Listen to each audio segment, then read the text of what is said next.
Mutiara Hikmah Official, menyingkap hikmah di balik sunnah.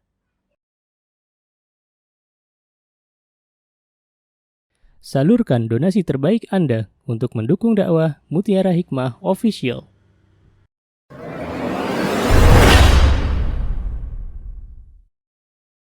Baik, saya izin bertanya dulu karena ini baru pertama kali saya berjumpa dengan ibu-ibu yang usianya 40 tahun dan 40 tahun ke atas. Yang sudah 40 tahun. Oh, banyak. Masya Allah.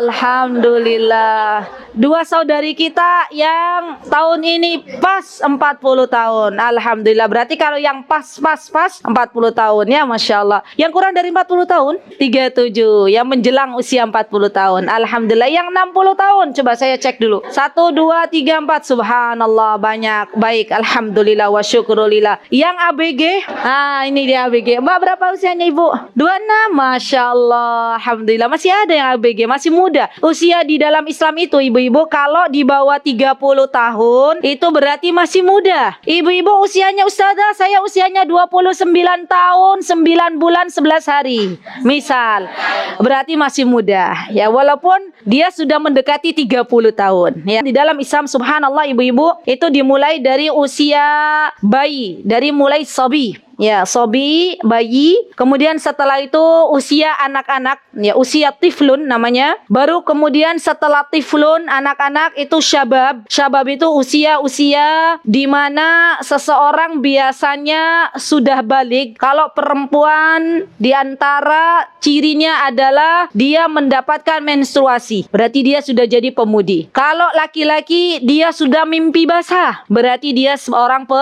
pemuda. Baru nanti setelah bayi, anak-anak, pemuda-pemudi, dewasa. Nah, dewasa itu di usia 40 tahun. Subhanallah. Setelah usia dewasa memasuki namanya usia syuyukha. Apa itu syuyukha? Lansia. Ya, usia sepuh. Itu namanya usia-usia yang sudah tua. Baik, ibu-ibu bawa Al-Quran enggak? Ya, boleh dibuka Al-Qurannya, silahkan.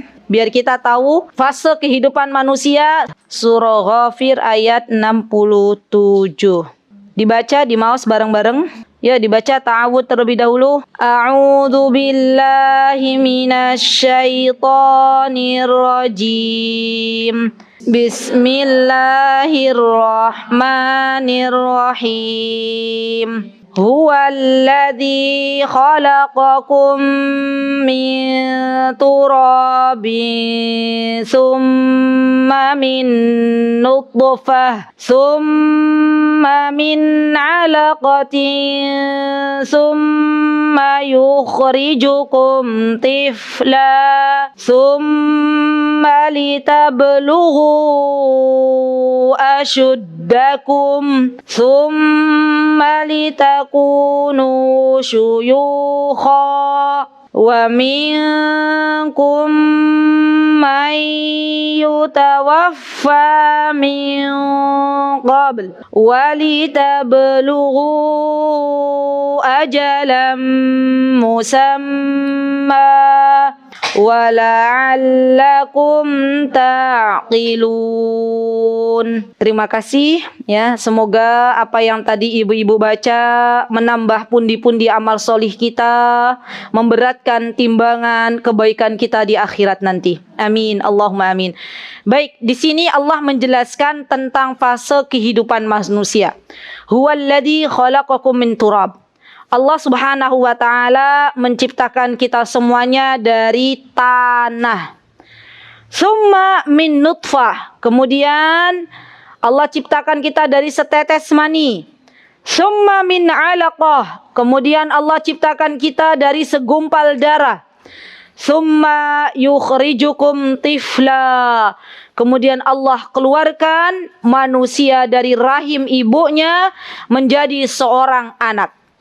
Summa litablughu ashuddakum. Subhanallah. Kemudian manusia diberikan usia oleh Allah Subhanahu wa taala sampai ada yang ia menemui masa dewasanya, yaitu usia 40 tahun kata ulama. Summa litakunu syuyukha. Kemudian ada juga hamba-hamba Allah yang Allah beri usianya panjang. Ada yang usianya 70 tahun, ada yang usianya 90 tahun, bahkan ada yang lebih dari 100 tahun. Saya pernah berjumpa, Bu, dengan seseorang usianya 110 tahun. Itu masih hidup, subhanallah. Masih diberikan pendengaran yang bagus, masih diberikan penglihatan yang bagus, masih bisa bicara dengan bagus. Dan ketika saya tanya apa resepnya, ternyata waktu masa mudanya ia gunakan untuk mentaati Allah Subhanahu wa ta'ala. Jadi ibu-ibu, kalau ibu-ibu di masa mudanya benar-benar menjadikan waktunya untuk hal-hal yang bermanfaat, seperti menghadiri majelis ilmu, membaca Al-Quran, mengkaji ceramah-ceramah agama, subhanallah, nanti Allah jaga akal kita. Allah nggak pikunkan kita.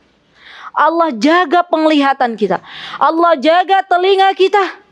Allah jaga masa tua kita. Itulah janji Allah. Saat ini tinggal kita yang memilih. Kita mau dijaga nggak masa tua kita? Kalau kita pengen masa tua kita dijaga oleh Allah, gunakan waktu yang Allah berikan di masa muda dengan hal-hal yang bermanfaat. Kemudian apa kata Allah Subhanahu wa taala? Wa minkum may yutawaffa min qabl. Ada orang-orang yang diwafatkan oleh Allah sebelum dia mencapai usia dewasanya, sebelum ia mencapai usia anak-anaknya. Ada yang Allah wafatkan dalam rahim ibunya, ada nggak, Bu? Ada bayi, ya, janin usianya baru 5 bulan keguguran ibunya, ya kan? Ada yang merojol ke dunia 1 jam baru di dunia meninggal, ada nggak? Ada. Ada yang subhanallah, ya lagi masa-masa muda anak-anaknya, subhanallah, kemudian Allah ambil nyawanya di usia-usia yang dia subhanallah usia 20 tahunan atau usia belasan tahun, ada nggak? Ada. Jadi ada orang-orang yang Allah wafatkan sebelum dia mencapai usia dewasanya. Walitablughu ajalam musamma. Subhanallah. Dan kita semuanya pasti akan menemui yang namanya kematian. Bu, yang namanya kematian itu tidak menunggu sakit. Yang namanya kematian itu enggak harus tua dulu. Subhanallah, kita itu sekarang sedang menunggu giliran. Jadi di dunia ini kita itu menunggu 2 giliran, Bu. Giliran salat dikumandangkan, mendengar azan kemudian kita salat, menunggu waktu salat, dan giliran menunggu waktu dipanggil oleh Allah untuk kembali. Dah, cuman 2 itu. Tugas kita di dunia mempersiapkan untuk hari yang pasti akan terjadi, yaitu kematian. Subhanallah, baru kemarin Allah Azza wa Jalla berikan kabar kepada kami, ada ibu-ibu usianya nggak sepuh, belum 50 tahun, baru kemarin umroh, ya Agustus kemarin, beliau masih sehat walafiat, semoga Allah merahmati beliau. Pulang dari umroh, ya, beliau sakit, ibu, parah sakitnya, pekan kemarin Allah ambil nyawanya. Padahal usianya belum 50 tahun, masih punya anak-anak kecil, mungkin usianya beliau sekitar 39 gitu, belum 40 aja belum. Anaknya tuh yang masih kecil usia 3 tahunan, ya, meninggalkan suaminya, meninggalkan anak-anaknya yang masih kecil. Subhanallah. Kalau Allah berkehendak, maka siapapun pasti akan meninggal dunia. Nah, ibu-ibu yang dimuliakan Allah, jadi apa yang harus kita lakukan? Yang harus kita lakukan adalah mempersiapkan. Kapanpun Allah panggil, kita harus sudah siap. Dan jangan menyia-nyiakan modal hidup kita, yaitu waktu. Kita benar-benar menggunakan waktu yang Allah berikan untuk beramal salih. Sampai nanti kalau usianya ibu-ibu menjelang 40 tahun atau sudah 40 tahun, maka mulai kita giatkan lagi amal salih kita. Coba dibuka sekarang surah Al-Ahqaf ayat 15. Sudah? Mari kita baca bersama-sama. A'udzu billahi minasy syaithanir rajim. Bismillahirrahmanirrahim. Wa wassaynal insana biwalidayhi ihsana. Hamalathu ummuhu kurha wa wada'athu kurha wa hamluhu wa fisaluhu salasuna syahra hatta idza balagha ashuddahu wa balagha arba'ina sanah qala rabbi auzi'ni an ashkura ni'mataka allati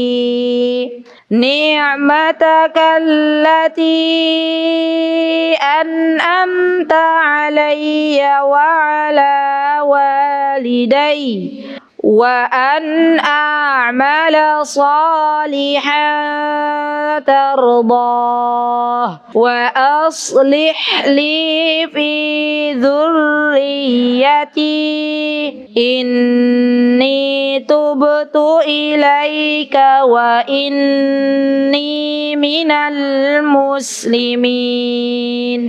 Baik, terima kasih. Jazakunallahu khairah. Dalam surah Al-Ahqaf, ibu-ibu, ayat 15 ini kita bisa belajar banyak sekali pelajaran. Di antaranya, apa kata Allah? Wa wassaynal insana biwalidayhi ihsana. Kita itu, ibu-ibu, diwasiatkan, dipesankan oleh Allah, diberi pesan oleh Allah Azza wa Jalla agar kita berbuat baik kepada orang tua kita. Birrul walidain. Berbuat baik kepada kedua orang tua. Dan berbuat baik kepada kedua orang tua kalau kita statusnya belum menikah, perempuan ibu, maka baktinya orang tua harus didahulukan. Berbakti kepada kedua orang tua harus didahulukan. Tapi kalau kita sudah menikah, maka baktinya kita kepada suami kita harus kita dahulukan. Ya, dan alangkah lebih baik, subhanallah, kalau suami kita pun memerintahkan kepada kita untuk berbuat baik kepada kedua orang tua kita. Bagaimana caranya? Agar suami kita juga berbuat baik kepada ibu bapak kita. Caranya kita memuliakan mertua kita. Masya Allah, suami istri itu bu, kalau dua-duanya tahu tanggung jawab masing-masing, kalau dua-duanya tahu antara kewajiban dan hak, maka walaupun sudah menikah, mereka akan menjadi anak-anak yang tetap berbakti kepada kedua orang tuanya. Kalau misalnya suaminya salih, dia akan mengatakan, Bu, ayo kita tengok mertua kita. Kata suami, istrinya pun demikian, ayo Pak, ayo ya, kita tengok mertua kita, kita tengok ibu bapaknya, dan semuanya disalihkan oleh Allah Subhanahu wa Ta'ala. Kenapa kita harus berbakti kepada kedua orang tua? Subhanallah, ternyata hamalatu ummuhu kurha wa wada'atu kurha. Ibunya mengandungnya dengan susah payah. Dulu kita waktu di rahim ibu kita bu, subhanallah, kita selalu dibawa kemana-mana. Nggak ada ceritanya ibu hamil sudah besar, usia kehamilannya sudah 9 bulan, tiba-tiba dia bilang tolong nitip bayiku sebentar, ya janinku sebentar. Nggak ada kan bu, dibawa terus kemana-mana. Itulah kasih sayang seorang ibu, subhanallah. Hamalatu ummuhu kurha wa wada'atu kurha, subhanallah. Kemudian di sini dijelaskan bahwa ibunya pun menyusui anaknya, subhanallah. Orang bu, dari hamil itu kita biasanya, apalagi kita sekarang sudah punya anak, kita bisa merasakan sungguh ibu kita itu dulu benar-benar perjuangannya luar biasa ketika mereka mengandung kita. Ya, dari mulai mohon maaf hamil trimester pertama keadaannya sudah nggak karuan, ya kan? Makan ndak doyan, apa-apa muntah. Kemudian apalagi sudah di akhir trimester dan dia kalaupun tidur berbaring, orang hamil tuh ngap nggak bu? Ngap. Ke kanan juga nggak nyaman. Ada nggak orang hamil tengkurap? Nggak ada ya, subhanallah. Dan ini menunjukkan betapa luar biasanya perjuangan seorang ibu, subhanallah. Kemudian di sini Allah Subhanahu wa Ta'ala menyebutkan bilangan hatta idza balagha asyudda. Hatta bu, hatta itu dalam bahasa Arab itu artinya sampai.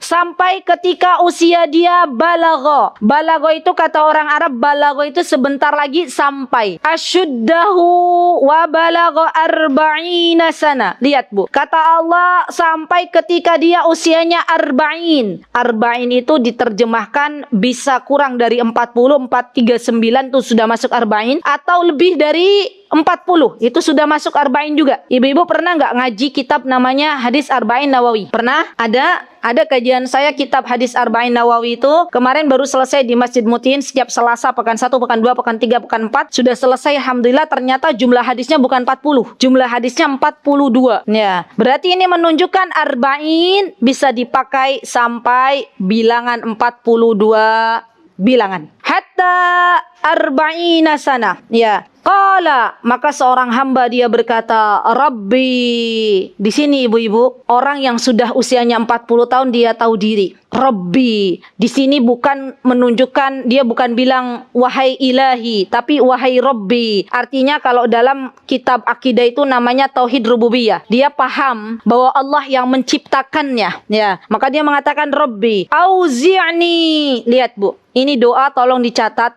Ibu-ibu yang usianya 40 tahun lebih atau 60 tahun lebih atau mau 40, dihafal doa ini. Rabbi auzi'ni, ya Allah tunjukkanlah diriku, berikanlah saya hidayah, petunjuk. Sudah mulai dia ingat kayaknya 40 tahun ini saya sudah lama hidup di dunia. Mulai yang tadinya awalnya nggak pernah duduk di majlis ilmu, mulai dia berkata, ya Allah sakjane di dunia ini yang dicari apa? Gitu ya Bu ya. Yang dikejar-kejar apa? Subhanallah Bu, percayalah, dunia ini kesenangannya semu. Dunia ini kalau sudah dimiliki, ibu pengen sesuatu dari dunia Allah sudah kasih. Itu kira-kira ibu senangnya lama atau sebentar? Sebentar atau lama? Habis itu bosan, ya kan? Dan dunia ini sifatnya subhanallah, dia tidak akan puas. Punya ini pengen punya yang lagi, gitu kan? Bu, saya izin share. Jadi ada teman kami, alhamdulillah ada teman dari Jakarta itu ke Jogja. Pengen apa Bu? Pengen naik delman. Jadi teman kami tuh biasa, karena beliau punya travel, jadi beliau biasa naik pesawat, katanya sudah pernah. Oh rasanya yo kayak gitu-gitu aja gitu. Malah deg-degan kalau udah di atas pesawat gitu, terus oleng gitu, ada turbulence atau ada sesuatu yang menegangkan tuh malah medeni katanya. Naik kapal laut sudah pernah. Naik jet pribadi ya punya kawannya juga sudah pernah. Dia bilang rasanya yo kayak gitu-gitu aja gitu ya. Yang pengen saya rasa itu naik delman katanya. Ya begitulah dunia, begitulah manusia. Ibu yang belum pernah naik pesawat pengen tahu caranya pesawat kayak apa toh rasanya gitu ya Bu ya. Nanti Allah sudah kasih naik pesawat, sudah turun dari pesawat, oh mung rasanya cuman kayak gitu. Gitu ya Bu ya. Jadi itulah dunia, subhanallah. Maka di sini dikatakan Rabbi auzi'ni, orang kalau sudah merasakan semua yang ada di dunia ini, dia akan mengatakan, ya Allah sudah deh, cukup bagi hamba ya Allah. Sekarang tunjukkan kepada hamba jalan agar hamba menjadi hambamu yang taat. Subhanallah. Tunjukkanlah aku pertama an ashkura. Nih Bu, orang kalau sudah mulai sepuh. Dan ibu-ibu tahu nggak apa ciri-cirinya orang itu udah mulai sepuh? Saya belum tanya lagi ibu-ibu. Biasanya apa yang terjadi dengan ibu? Menopause. Oke. Terus apa lagi? Ayo usia-usia sepuh tuh biasanya apa? Ubanan. Ya, matanya mulai begini nih, mulai kacamatanya ya, mulai begini kan Bu kalau kacamatanya. Iki sopo gitu ya, nggak kelihatan, blaur bahasanya ya. Blaur ya Bu ya? Nggak jelas ya Bu ya? Tidak seperti waktu muda gitu kan? Kecuali kalau pakai kacamata baru jelas ya. Kalau pas nggak pakai kacamata blauran gitu ya. Ini juga berarti saya kayaknya udah sepuh ini ya. Mohon maaf ya Bu, biasanya orang sepuh itu mohon maaf pendengarannya berkurang. B yang kedua, budek, ya kan? Makanya kalau sama orang sepuh tuh kita itu sabar, deketin telinganya ke orang yang misalnya ada orang sepuh, kita ngobrol ya, terus kita deketin. Jangan kita bentak-bentak, karena memang sudah sepuh, jadi mohon maaf pendengarannya kurang. Terus biasanya orang sepuh itu apa? Mohon maaf sekali. Biasanya kartu BPJS-nya mulai dipakai, ya BPJS-an, ya. Yang tadinya nggak pernah sakit, mulai mohon maaf lagi bengekkan. Ya, B yang keberapa itu? Keempat ya. Kemudian apa lagi biasanya orang sepuh? Batuk-batuk. Gitu kan? Apa lagi Bu? Giginya tanggal. Baperan. Ya Allah, kok anakku kayak gitu? Padahal ya anaknya biasa aja. Nangis. Itu orang sepuh kan? baperan. Subhanallah. Jadi kalau ibu sudah ada tanda-tanda begini, apalagi kalau kemana-mana bukan lagi pewangi yang dibawa, karena memang nggak boleh perempuan itu semprot yang dibawa balsem, karena sering pusing kepalanya. Hirup balsem lega, Masya Allah. Jadi itu diantara tanda-tanda kalau kita sudah seperti itu, berarti kita sudah sepuh. Nah, bagaimana agar kita mendapatkan husnul khotimah, agar kita tenang di masa tua kita? Maka yang perlu kita lakukan, kata Allah Azza wa Jalla, an ashkura ni'mataka allati, kita ingat semua yang Allah telah berikan dari nikmat, harus kita syukuri. Bu, pengen ndak punya jiwa yang ayem, tentrem, loh jinawe? Kuncinya ada di ridho dengan pemberian Allah, mensyukuri apa yang Allah kasih. Dah, itu kuncinya. Kalau kita tuh bersyukur, Bu, kita itu subhanallah akan diawet mudakan oleh Allah. Walaupun usianya sudah 50 tahun, orang yang biasanya bersyukur itu kelihatan awet nom. Tapi mohon maaf sekali, orang yang biasanya sambatan, tahu Bu sambatan? Dikit-dikit ngeluh, dikit-dikit jadi banyak ngeluh, apa-apa dikeluhkan. Mohon maaf, biasanya kesehatannya pun terganggu. Ya, dan dia sedikit lebih tua. Iya nggak Bu Ibu? Cek coba ibu-ibu. Kalau ibu-ibu itu termasuk ke suami ngomel-ngomel terus. Suaminya bawa uang sekian, tanggal muda kok segini gitu ya. Berarti kita belum bersyukur. Ya, alhamdulillah, semoga apa yang diberi Allah berikan keberkahan. Ya, jadi yang pertama kuncinya tadi bersyukur. Nerimo. Orang-orang zaman dahulu, ibu-ibu, subhanallah, usianya panjang-panjang nggak? Si mbah-mbah itu panjang-panjang. Itu kira-kira resepnya nopo? Nerimo. Orang-orang zaman dulu itu simple. Ya, ada apa-apa, mbah, niki. Saya masih punya mbah orang Gunung Kidul. Itu Masya Allah. Beliau biasa bilang begini, ya wis rapopo. Jadi ternyata saya bilang, oh iya ya, ternyata ya wis rapopo ki obat. Ya nggak Bu? Ibu-ibu kalau dengar apa, ya wis rapopo, itu Masya Allah legowo. Dan kita memang harus begitu. Jadi ibu-ibu kalau suaminya bilang, Bu, saya mau nikah lagi, ya wis rapopo. Ojo gitu ya. Itu berat gitu ya. Enggak ya Bu ya? Kalau misalnya ya wis rapopo, ojo Pak gitu. Hati-hati ibu-ibu yang biasanya usianya 38, paling suaminya 42 gitu ya. Itu biasanya kalau umur-umur segitu tuh beger kedua. Ya, jaga suaminya baik-baik. Masya Allah. Iya betul. Lagi beger-begernya ya Bu ya. Lagi lucu-lucunya, Masya Allah. Baik, an ashkura ni'mataka allati an'amta alayya wa ala walidayya. Lihat, Allah Azza wa Jalla telah memberikan kepada kita nikmat yang banyak dan kepada kedua orang tua kita. Subhanallah. Wa an a'mala salihan farda. Yang kedua, ibu-ibu kalau usianya sudah di atas 40 tahun atau di bawah 40 tahun, mohon maaf 39 gitu, harus memperbanyak amal soleh. Amal soleh yang seperti apa? Amal soleh yang Allah ridhai. Amal soleh yang Allah ridhai yang seperti apa? Yang ikhlas, hanya ditunjukkan niatnya untuk Allah, dan amal soleh yang mengikuti apa-apa yang dianjurkan oleh Rasulullah Sallallahu Alaihi Wasallam. Itu amal soleh yang Allah ridhai. Kalau amal solehnya ibu-ibu sudah ada syarat ini, syarat ikhlas, murni hanya untuk Allah, ikut petunjuknya Rasulullah, diterima amal soleh ibu. Ya. Nah, untuk kita mengerjakan amal soleh yang diterima di sisi Allah, tidak ada jalan lain kecuali kita harus berilmu, kecuali kita harus sering-sering datang ke majelis ilmu. Ya. Yang ketiga, kalau kita sudah mulai usia 40 tahun, kita banyak-banyak berdoa. Wa aslih li fi dzurriyyati. Doanya gampang, simple Bu. Rabbi habli minas salihin. Hafal? Alhamdulillah. Rabbi habli minas salihin. Ya Allah, berikanlah kepadaku anak-anak yang salih. Bu, kalau sekarang ibu-ibu ndremimil, tahu ndremimil nggak? Selalu mengucapkan, berdoa, minta kepada Allah, Rabbi habli minas salihin, demi Allah, maka Allah akan berikan kepada anak-anak kita kelak suatu hari di mana mulut mereka berdoa meminta kepada Allah, Rabbighfirli wali walidayya warhamhuma kama rabbayani shaghira. Kita itu diberikan senjata oleh Allah. Apa senjatanya? tentunya diantaranya adalah mendoakan anak-anak kita. Hati-hati, jangan sampai mendoakan keburukan untuk anak-anak kita. Daripada mendoakan keburukan, mending mendoakan kebaikan. Siapa di sini Cung yang punya anak laki-laki? Wah, Masya Allah. Tingkahnya anak laki-laki sama anak perempuan tuh beda napa sami, Bu? Beda banget ya. Anak laki-laki tuh kadang bikin kita ngelus dada ya. Astagfirullahaladzim, astagfirullah, manjat-manjat gitu ya, astagfirullah. Itu ternyata kalau ibu-ibu mereka aktifnya luar biasa tuh, kita harusnya setiap kali mereka yang luar biasa itu kita harusnya memperbanyak doa. Rabbi habli minas solihin. Betul, ya kan?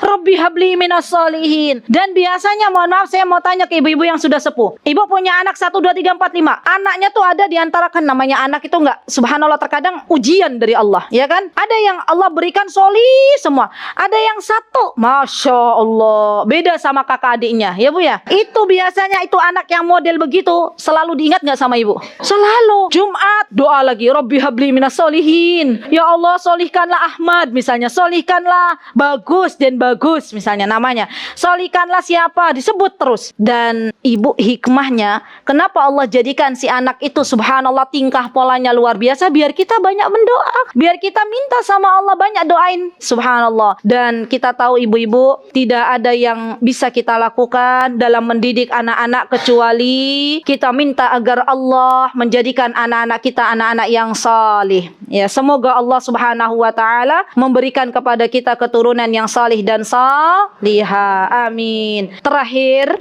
inni tubtu ilaika. Orang yang sudah usianya 40 tahun itu harus banyak-banyak bertaubat. Tua-tua, apa Bu bahasanya Bu? Tua-tua keladi, makin tua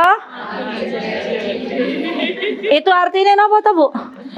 Nah, ada orang itu yang tua-tua keladi, makin tua makin jadi, subhanallah. Jadinya apa? Semakin jauh dengan Allah Subhanahu wa taala. Kalau kita orang-orang beriman, makin tua makin banyak ibadah, makin tua makin ingat bau tanah, ya kan? Makin tua kita harusnya lebih banyak beristighfar di waktu sahur. Makin tua kita harusnya lebih banyak beristighfar. Makin tua kita harusnya lebih banyak baca Al-Quran. Karena kita semuanya akan diwafatkan oleh Allah sesuai dengan kebiasaan kita masing-masing. Kalau ada orang tua semakin menjadi-jadi malah suka drama Korea kayak anak muda, ya misal karena anaknya suka drama Korea, ibunya yang sudah sepuh ikut-ikutan. Oh, ternyata artisnya ganteng-ganteng toh gitu ya. Nah, kalau demikian yang paling ngeri diwafatkan pas nonton drama Korea. Naudzubillah summa naudzubillah. Loh, ada Bu, naudzubillahi min dalik. Ibu pernah lihat nggak ada orang diwafatkan oleh Allah dalam keadaan baca Al-Quran? Ada. Kenapa? Karena memang sukanya baca Al-Quran. Ada orang subhanallah kemarin Bu, terakhir sukanya adzan subuh. Ya, ini jamaah kami waktu kemarin terakhir pemberangkatan Agustus itu ada yang Allah wafatkan di kota Nabi, di Madinah. Saya waktu beliau meninggalnya bisa ibu bayangkan di hari Jumat, ya waktu asar. Tepat di kota Madinah Allah wafatkan, subhanallah. Waktu saya mendengar bapak itu meninggal dunia, kondisinya waktu itu saya ada di Madinah dan saya bertanya-tanya, ya Allah, amal solih apa yang beliau sembunyikan antara beliau dengan engkau wahai Robku? Kok sampai Allah menghadiahkan di penghujung hidupnya akhir hidup yang baik? Ya subhanallah. Meninggal di kota Nabi itu indah Bu. Meninggal di kota Nabi itu dapat syafaatnya Rasulullah SAW. Waktu itu saya belum bisa menjawab pertanyaan yang saya ajukan. Subhanallah, jelang beberapa waktu kami sudah berada di Indonesia. Alhamdulillah Allah kasih kami kesempatan berkunjung ke rumah istri beliau di Magelang. Kita ngobrol-ngobrol, baru istrinya beliau bilang, Bapak itu maksudnya suami beliau bilang, Bapak itu kalau subuh beliau pergi ke masjid nggak telat. Ya, beliau adzan, salat gitu ya. Dan itu yang membawa ke penghujung akhir yang baik. Ya, Allahu Akbar. Saya waktu itu sama suami saya nggak banyak bicara, kita sama-sama diam. Subhanallah, ternyata amal ini toh yang mengantarkan bapak ini diberi hadiah oleh Allah meninggal di kota Nabi. Bu, kita boleh mumpung hari Jumat kita berdoa, wahai Rabbku, wafatkanlah kami semua. Saya berdoa di pagi hari yang mulia ini, semoga yang hadir di Majelis Ta'lim Aziza, semoga semuanya diberikan kesempatan untuk mengunjungi Baitullah. Amin, Allahumma amin. Dan Dan semoga kita diwafatkan di kota Nabi. Amin, Allahumma amin. Dalam keadaan beriman dan dikubur di pekuburan Baqi bersama para sahabat ridwanullahi alaihim. Amin, Allahumma amin. Baik, ibu-ibu yang saya cintai karena Allah, itu yang bisa saya sampaikan. Jazakunallahu khairan. Terima kasih banyak atas kesempatan yang diberikan kepada saya. Mudah-mudahan Allah kumpulkan kita lagi di surga Firdaus tertinggi. Dan jika ada kebenaran datangnya dari Allah Subhanahu wa taala, jika ada kesalahan datangnya dari saya pribadi, saya mohon maaf yang sebesar-besarnya, mohon dimaafkan. Aqulu qauli hada wastaghfirullah li wa lakum wa akhiru da'wana alhamdulillahi rabbil alamin. Wassalamualaikum warahmatullahi wabarakatuh. Mutiara Hikmah Official, menyingkap hikmah di balik sunnah.